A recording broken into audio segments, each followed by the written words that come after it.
নমস্কার বন্ধুরা, আমার ক্যানভাসে সবাইকে স্বাগত। আজ আমার দেখা রক্তহীন হয়ে যাওয়া একটা ঘটনা শেয়ার করছি বন্ধুরা।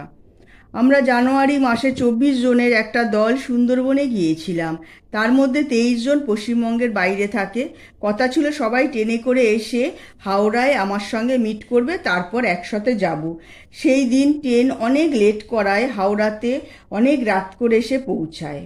আমিও আর একজন, সেও অনেকক্ষণ ধরে অপেক্ষা করতে হয়েছিল হাওড়া স্টেশনে। তারপর আমরা গাড়ি করে শিয়ালদা গিয়ে আবার ট্রেন ধরে ক্যানিংয়ে যাই। অনেক মালপত্র ব্যাগ ছিল, 8 থেকে 10টা টোটো করতে হয়েছিল। এক এক করে ছুটতে শুরু করে টোটোগুলি। আমাদের টোটোটা প্রথমেই ছিল। একেবারে ঘুটঘুটে অন্ধকার, চারিদিক নিস্তব্ধ, কোনো লোকজন নেই। সামনে টোটোর আলোতে দেখা যাচ্ছিল শুধু কুয়াশা আর কুয়াশা।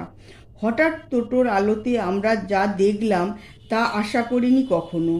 দেখলাম একটা লোক 8 থেকে 10 ফুট লম্বা, সাদা জামা আর পায়জামা পরে রাস্তার পাশ দিয়ে বেঁকে বেঁকে হেঁটে যাচ্ছে।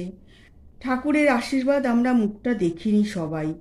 একসাথে আটকে উঠি সবাই মিলে।